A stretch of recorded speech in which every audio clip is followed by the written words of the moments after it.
all the resources that the government puts in the education sector. Now, we come to examination irregularities.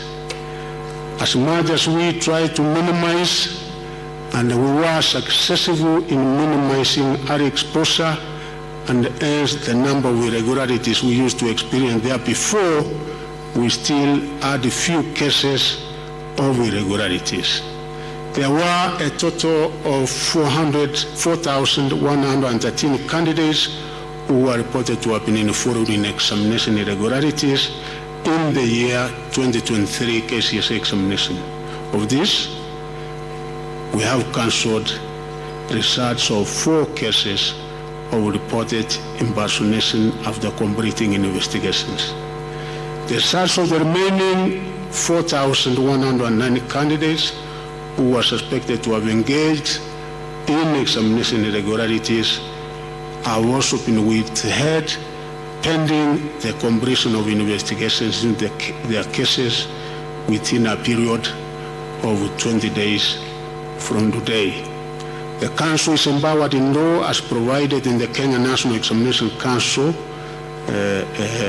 handling of examination irregularities, rules of 2015, legal notice number 132 of 2015, rule 8 to withhold the results of any candidate or examination center suspected to have been involved in an examination irregularity or malpractice pending the completion of investigations. It is unfortunate that a few contracted professionals are still insistent on ruining the future of our runners by subjecting them to examination malpractices. 120 contracted professionals were reported to have been involved in aiding examination malpractices. Firm disciplinary action will be taken against such teachers. I also wish to notify the country that the ministry has now set up the National Examination Appeals Tribunal.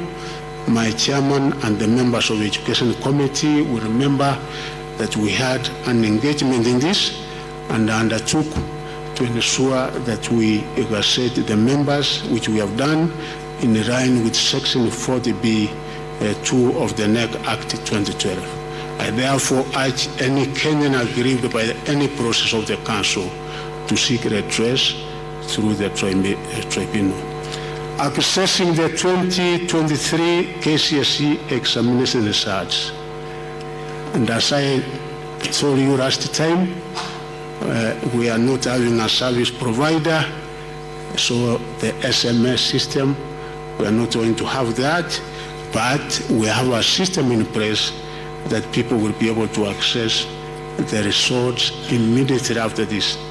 The Council will dispatch the 2023 Kcse examination results to sub-county educational officers for distribution to examination centers within their regions. Candidates are urged to correct their provisional results from their respective schools, that is examination centers. A candidate can also access the individual 2023 Kcse results online through a link on the NEC website or directly through the URL https research.nec.ac.ke. Let me repeat again. One can directly access either through the NEC website or directly through the URL https research.nec.ac.ke, and you will be able to get your research.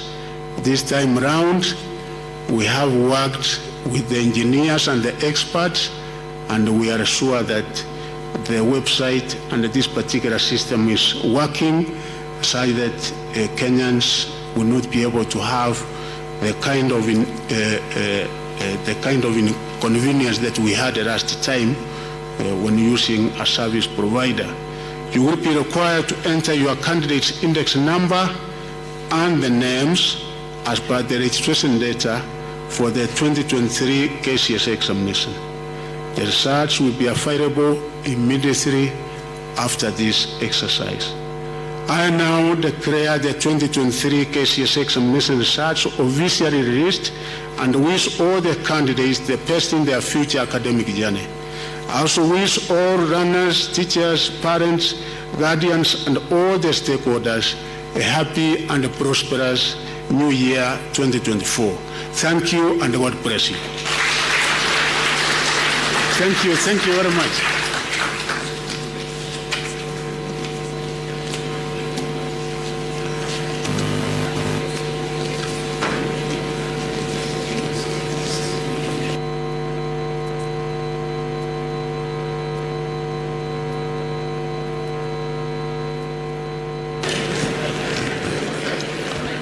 Okay, we are now going through the ceremony where the official results are being handed over to our Cabinet Secretary.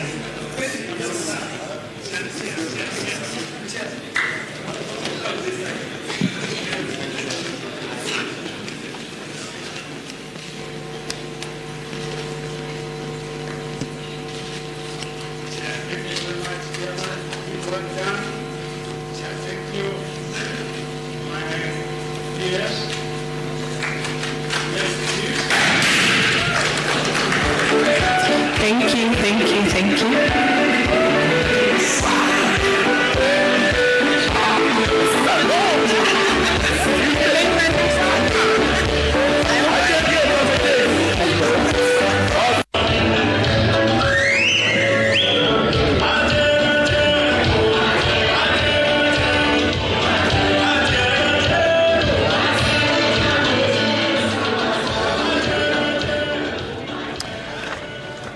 There we go, and the 2023 Kenya Certificate of Secondary Education is officially now out following the speech that was given by the Cabinet Secretary Ezekiel Machogu. And just a synopsis and an assessment of what he said in regards to the outcome and the investigation that the ministry will be commissioning into how more than 3,680 candidates did not sit for the examination, and saying that the number that sat for the examination was 899,453.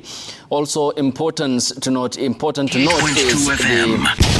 disbursement of money to schools across the country according to the ministry, and this, he said, in terms of the breakdown, is 4.74 billion Kenya shillings that will go into free primary education. With regards to the capitation, 7.60 billion Kenya shillings, examination and invigilation fee